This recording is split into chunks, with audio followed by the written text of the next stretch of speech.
Hello and welcome listeners to the Career Center Spotlight.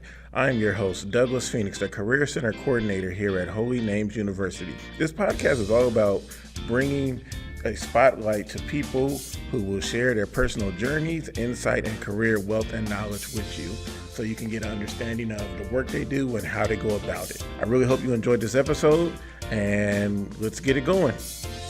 What's up, Hawks? It is Douglas Phenix here in the Career Center again with another Career Center Spotlight. And we have an alumni in here from HNU, one of HNU's own homegrown, Tiffany Knuckles. I love her last name. I really love her last name, Tiffany. So welcome. Thank you. Thanks for having me. Oh, definitely glad to have you here. So Tiffany's going to share her story and just about who she is, how she got here at HNU, what she's been doing since then, and about some of the great opportunities you students can have with the organization that she's with. So welcome, Tiffany, and let them know who you are. Okay, hi. So I'm Tiffany Knuckles. I got my degree in psychology here at HNU, and now I am completing my master's at SF State, my master's in education with a focus on equity and social justice. Kind of what my story, what brought me to HNU. I was actually homeschooled when I was younger, and I entered into regular public school in high school, and it was there that I kind of developed a curiosity around human nature and the human condition, because being homeschooled, you spend a lot of time with yourself, and you're not really around too many people, and so entering into not a lot of socializing. Right. So entering into regular school, I was just very inquisitive and very curious about why people did what they did, because I didn't understand. I really didn't understand, especially youth culture. Didn't get it. Be curious and interested in psychology and wanting to learn more, as well as sociology. So throughout my collegiate career, that was always my focus and intention. I attended Wesleyan University for a year, but my family could not afford for me to attend for the second year, so then I ended up taking time off from school. Really devastated and heartbroken about that, but it kind of fueled me into working at a youth organization called Oakland Leaf Foundation, and spent a few years there, and then realized that there was, at a certain point, I needed to continue my education. And so I was looking for programs in the Bay Area that would allow me to continue to work in the field that I was interested in, and also continue my education. And so Holy Names turned out to be the best place for me to do that, because I work in the field that I was interested in, and also continue my education. And so Holy Names turned out to be the best place for me to do that, because of the schedule and just their flexibility around everything. So I was really excited about that, and so I joined the Holy Names community, and it was great. Made a lot of good connections and a lot of good friends here that kind of helped sustain me through the program and graduate with. So that was great. And what was your major again here? My major was psychology with a minor in sociology. Okay. And that's because you wanted to work with youth and everything, and so... Wanted to work with youth. Also just my own curiosity about human nature. Okay. Something that has been a passion of mine since I was a young person myself. What has been some of the things you have discovered about human nature that you can share with us? We are very fragile people, and we all one of my favorite things about us is that we all have this desire to be seen, and it comes from a very young age. It's very primal. We all feel like we need to be seen, and so when I think about that, it makes sense why things like Instagram are so popular and social media, because it's a place for people to feel like they are being seen, whether or not it's their most ideal self or their true self. There's something to that need and desire to be seen as people that I think is really interesting and unique to us. That is a very insightful matter there, Tiffany. Never really looked at it at that level. Yeah. It's amazing, and I can tell that. I'm sure that's like passionate work. And did you start to see that like and I can tell that. I'm sure that's like passionate work. And did you start to see that like in being in college? Did you see it earlier when you were in high school, or I don't think I had the language for it when I was in high school. I think it was only when I started like taking classes in psychology that I started to understand like, we really need each other. we really depend on each other. However, like if we acknowledge that or not, or if we believe that or not, there is like a fundamental need to be witnessed by others. Yeah. And I didn't have the language for that until I started going to school. But it was something that really stood out to me. So you were able to really do that connection, and that's what education is supposed to help with, in the sense of, yeah, you're in a classroom, you're learning in a certain way and manner and everything, but then taking your life curiosity and be able to match that, and then definitely unlock that, and that's super huge. Yeah. And so independent study, homeschool. So now like you hit the world, and you're like, I have questions for everything. Absolutely. And adapting that. So talk about that ability to be able to adapt your natural curiosity in life, and then how that one helps in education, but then also helps you in your profession and everything, and the work that you do and want to do even in the future. I mean, I guess my time in homeschool helped me to be a very like introspective individual. And so there was little influence from others in terms of what I should be doing with my life or what will be next for myself. It was really kind of like I knew what I was interested in. I knew what I was passionate in, and that kind of helped direct me to my education. That helped direct me to my career.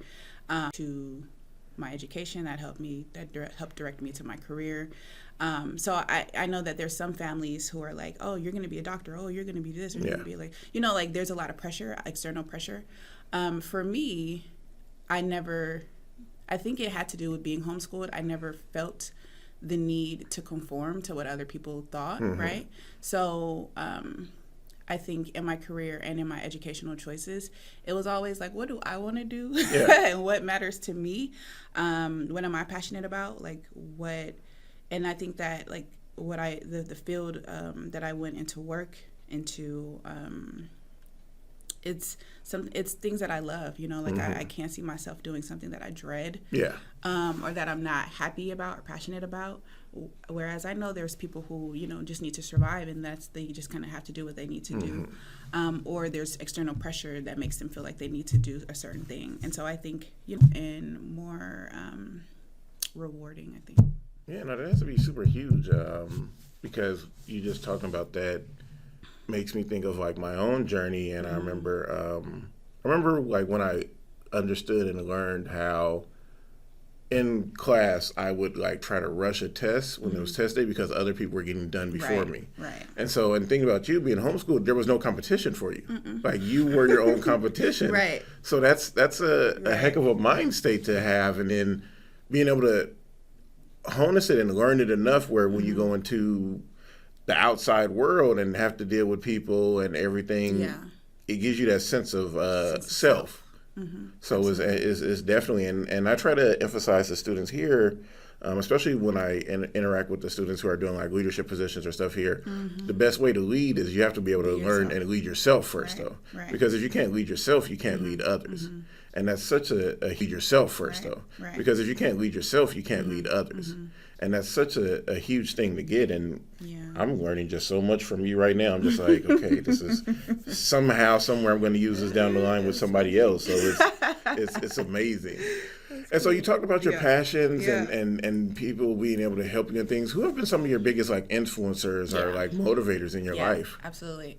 So when I was no longer able to go to Wesleyan and I had to I was looking into like work. When I applied for Oakland Leaf, my supervisor at the time, her name was Layla, phenomenal Black woman, gave me my first job, and really cultivated my leadership and pushed me and challenged me and supported me to eventually take over her job. Mm-hmm. So Oh, wow. that I would say, like, to this day, like, she's still one of my mentors and one of the people I would say, like, to this day, like, she's still one of my mentors and one of the people I look up to in terms of her leadership. Yeah. Because she, the way she embraced the folks that worked for her was not just like as employees, Mm-hmm. right? She really was like curious about who we were and who we wanted to be in the world, and what our journey looked like, and wanted to be a positive and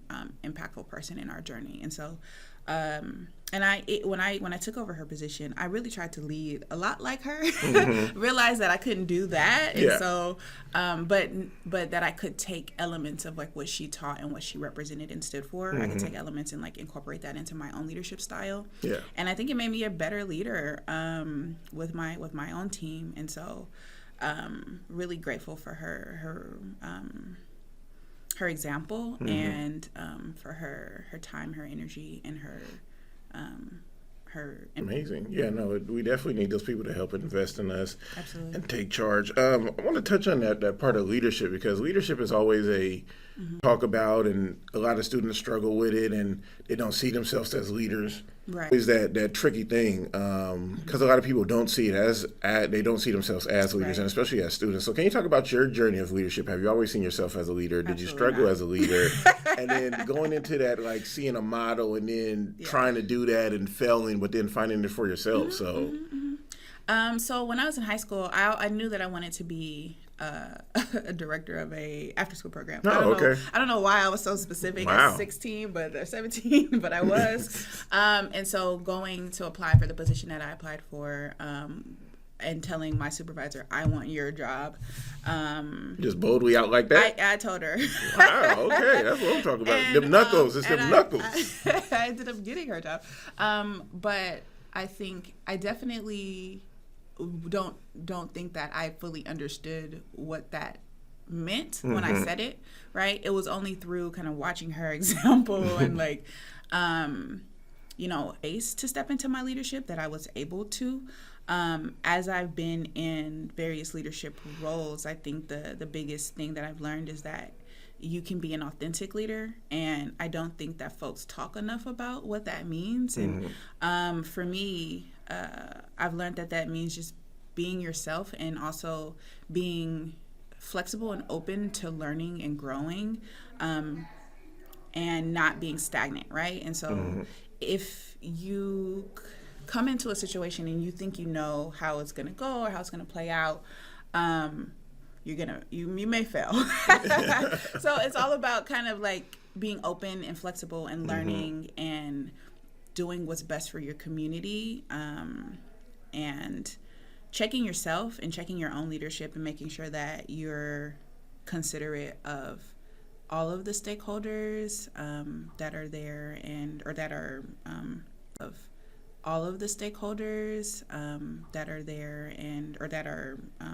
that you're responsible for. Yeah. But I think also having a mentor and having someone you trust, who can help guide you and help give you answers when you're stuck, because you're not just going to be a leader overnight. It's not just going to happen. Like, it's a growing process and a learning process, and you're going to make mistakes along the way. But I think it's important to just continue that journey and be open to growing and open to learning along the way.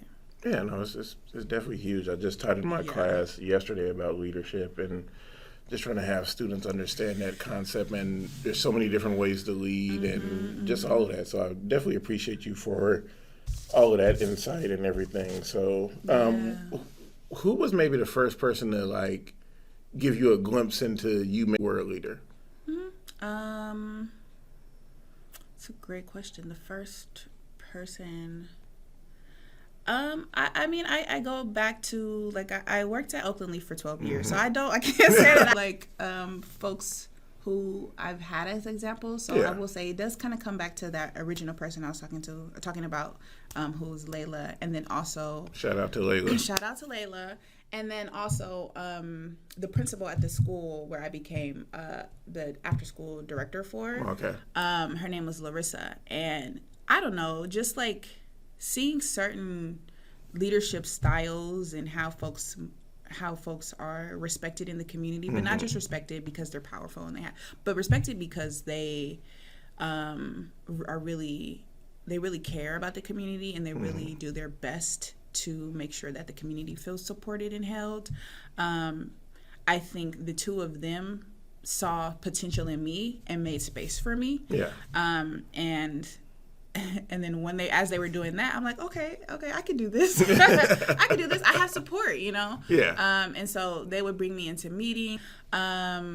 It's really because you have people in your life like that who invest in you, that you can start to see yourself as more of a leader. Mm-hmm. And then I'll say, I think in 2016, I joined a leadership development institute with CalSAC, which is an after-school network program. Anyway, they support after-school providers. Oh, okay.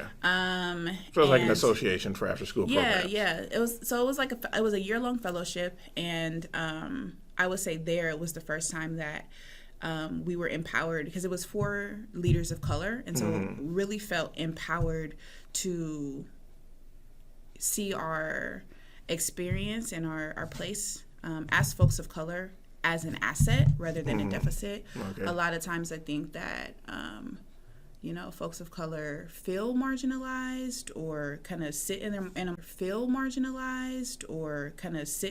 marginalized place and don't necessarily always see themselves as leaders. Mm-hmm. But I think that was the first time where it's like, I was able to really see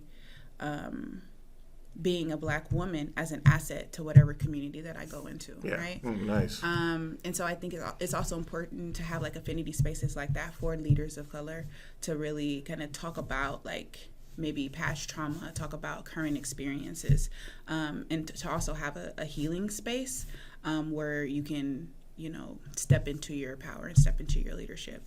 And so I've had a lot of experiences. I will say. Well, that's good. I mean, experience is the only way we can grow, the only way we can develop. Yeah. I mean, it's vital into everything that we do. I mean, that's so powerful, and just being able to want to help the youth and everything, and especially. Yeah, I mean, that's so powerful, and just being able to want to help the youth and everything, and especially being specific in the sense of after-school programs. I worked in an after-school program myself for about 2 years at a charter school out in Vallejo called MIT, Maritime. I forget what it's all called, but it was a great opportunity, and just being able to help those students, and because that's that gap that's missing potentially and everything. So that's huge. And so the work that you do now with Girl Ventures, please go into that and talk about what's that and how you found into that and how you're leading there.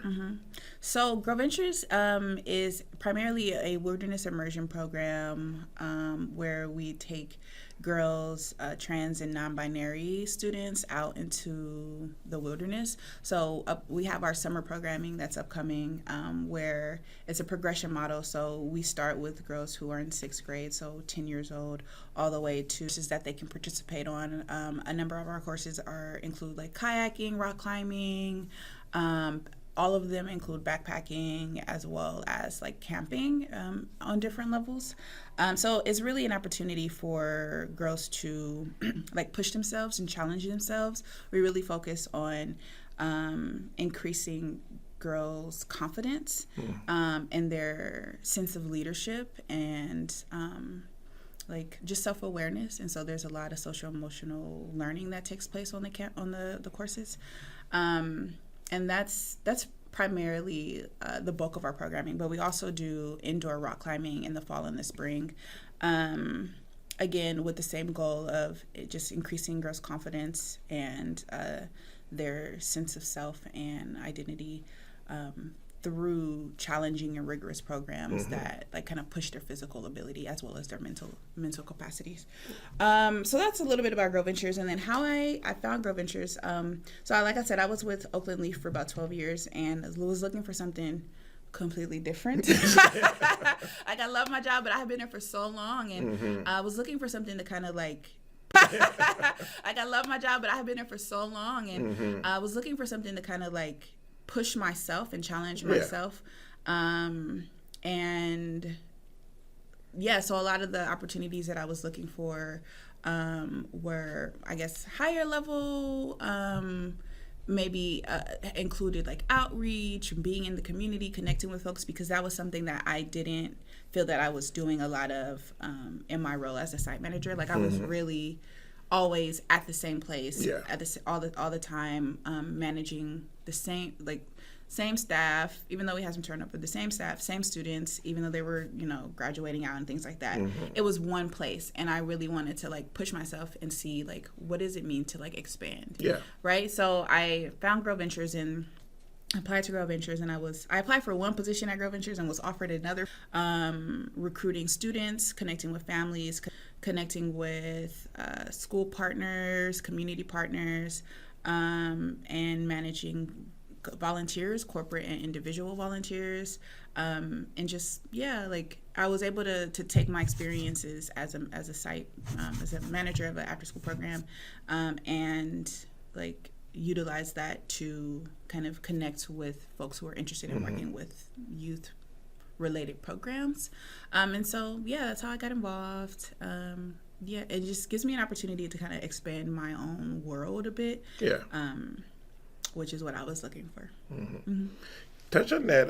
You applied for one position, but was offered another position. I would love to hear about that, and so students can also realize that that's a real thing as well. Yeah. So, I applied for an administrative and development position with Grow Ventures, and development position with Grow Ventures, and I guess the interview went great. And so I just, as I was explaining all the, on my resume had a lot of stuff on it. You've actually seen my resume because you helped me edit it. Shout out. That was good work, right? It was great. See, come to the Career Center. Tiffany out here working. Resume work. So I presented my resume. I had a portfolio of a bunch of things that I had done over the years, which was a product of the Leadership Development Institute that I had participated in. We had to create like a portfolio. And so I have my portfolio, I have my resume, and I guess they were very impressed with the breadth of work that I was coming in with, and they were confused why I was. They were like, "Why are you applying for this?" Yeah, so they offered me. Just fortunately, there was another person who was also transitioning out of her role, and they were like, "We think you." And so within a day, I was like, "Yeah." And so I applied. I didn't apply for that role. I accepted it, and then, got the training I needed, a couple of days of training, and then kind of just took it over. It sounded like one of those opportunities where they were so impressed with you, they weren't going to let you out the room. They would have made the position for you. Yeah, and I was like, they want me. That's awesome. Yeah. Yeah. I will say the journey, like that applying for jobs journey is not the funnest journey in the world. Finding a job is a job. Finding a job is definitely a job. I think it took me a couple of months to like secure something that I was really like. So I had a few offers, but I wasn't as excited about any of them as I was about like Grow Ventures when I saw Grow Ventures. Okay, awesome. Like just seeing that growth and work. And I remember working with you on your resume and everything back when I just had my office and it wasn't the center. And I remember seeing that, and I was like, Knuckles. I was like, this is like amazing. I don't know who this person is, but I was like, this is. And then just sitting down with you, and I just knew there was something about you, and I'm sure that's what Grow Venture saw and everything as well, and what the Leaf saw, and it's just been a great opportunity. And so, getting ready to wrap this up and everything, what's some advice you would want to give students now here at HNU or whoever hears this, and they're trying to figure out their journey, and they're also trying to develop themselves? What's some advice you would want to give them and share with them? I would say one of the things I think I struggled with, coming out of, I guess, high school, maybe a little into college, was this idea that, I had a support system that I don't think everybody has the same type of support system. Yeah.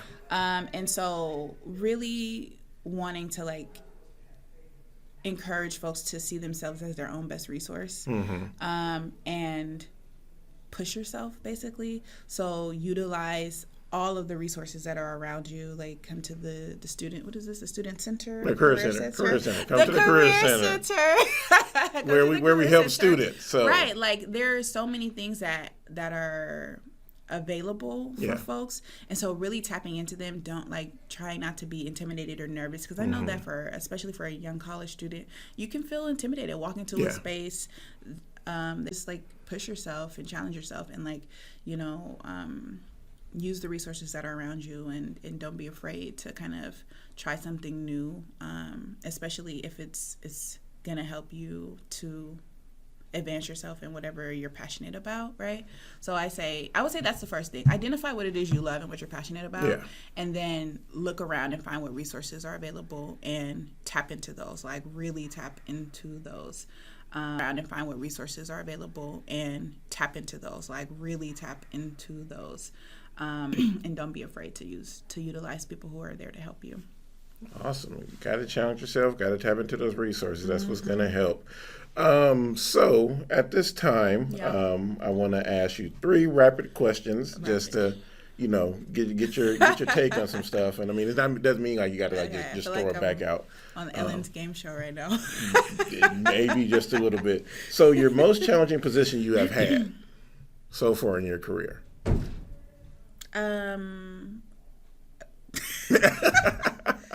I would say my first year as a site director of an after school program was the most challenging, because it's a lot of little lives in your hands. And so the program I managed was 130 students, kindergarten through 8th grade, and you are responsible for all of them and all of their safety, and then managing a team of folks as well, and having to support them and reprimand them if needed, and also just stepping into that position. So the first year in a leadership role was the toughest. Okay. Your favorite show or movie about a workplace? Oh my God. DCI Banks. Okay, I don't know what that show is, but I'll look into it. He's a cop, and I don't know, it's a European show. Okay, well, I like the BBC shows. The BBC shows be on point. DCI. I like Luther with Luther was great. So good. They need to bring that back. They really do. Okay, finish this line. When I was 21, I was partying way too much. No. When I was 21, I was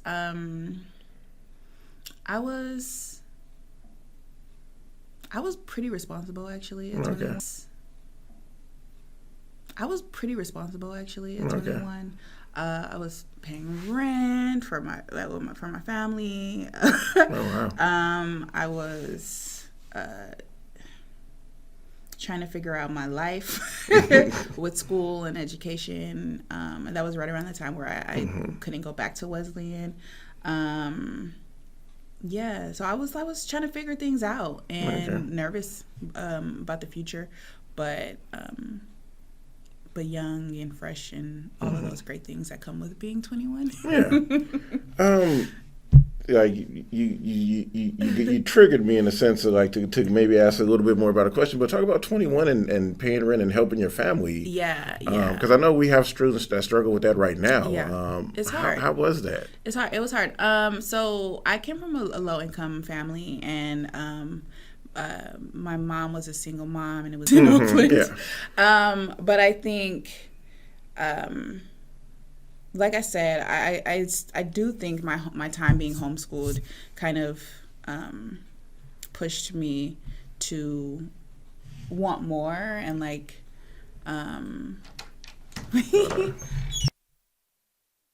so I think I was some type of way from my homeschool experience where I really valued education and wanted to push myself to go to college and beyond. And so I was the first person in my family to go to college. I was the first person in my family to get my master's. And I think they're all very proud, but I will say that, didn't have the same support that I think a lot of people who kind of go in this trajectory do have. But there, I think, are a lot of folks who are who have a similar experience to mine, where, they have aspirations, but not necessarily the support to the same level of support to get there. And so just really, like, again, seeing yourself as your own best resource, and like utilizing what's around you to help you get to succeed and to get where you want to be. So you just had, and were you going to school at that time as well, or and were you going to school at that time as well, or I think I was at I started going to Peralta, the Peralta School District, still wanting to make sure, because what I thought I was going to do was transfer. I was going to, do 2 years in Peralta and then transfer to like a UC. That was one of the plans. Didn't quite work out that way for me. Well, I mean, you had a lot of responsibilities on your shoulder at that time and everything. And so, because I think just a lot of students can resonate with that story, because there's students out there who are the source of income for their family and everything, and still going to school, and like that's a lot to have to carry. And like you said, that support system and it not fully being there, because then they don't understand school. But I think also too, that experience, or those types of experience, it builds character, right? You have a deeper understanding of other people who may be going through similar things, especially as you get older. Say if your career, you want to go into education, or youth development or youth work, you have more of an understanding of what that young person is going through, because you know where they're coming from and what they may be dealing with. And so I think that, especially as a person who does work with youth, I'm very much aware of the experiences of young people, especially from communities that are categorized as marginalized and low income and things like that. Like, you have a heart for them, and you have more of an understanding, so you know how to support them better. Oh man, helping the youth. We're in this fight because we want a better tomorrow. We out here. So yes. So Tiffany, thank you again for this time, for sharing your story. I know a bunch of people, students, faculty, and staff. How can somebody reach you if they listen to this and they're like, I really want to connect with her, and like potentially maybe she could be my mentor and maybe my inspiration to be a leader. How can they reach you? So like I said, I work with Grow Ventures, so if folks are interested, they can email me at tiffany@growventures.org. If you're interested in Grow Ventures, you can visit the website growventures.org and just get more information, or email me personally and I can pass on more info. All right, so Tiffany, thank you for just your great time, all the great work that you're doing, and hopefully we'll continue to work together in the future. Absolutely. All right. Thank you. What another great episode. A lot of insight, a lot of great takeaways, but I want to hear from you. What did you take away from this? What resonated with you and, maybe tugged at your heart to call for a plan of action and something that you can apply in your life now or sometime in the near future? So make sure you go ahead and leave that comment. Let us know what's going down. What did you take away from this? Or if you just want to give us a shout out and be like, hey, you're doing a great job. Love to hear all of that feedback. And if you're listening to this on YouTube, make sure you hit that like button. Also subscribe and hit that notification button so you can get updates about all the new great episodes. So this has been another episode of the Career Center Spotlight with Douglas Phenix. Until next time, keep soaring, y'all.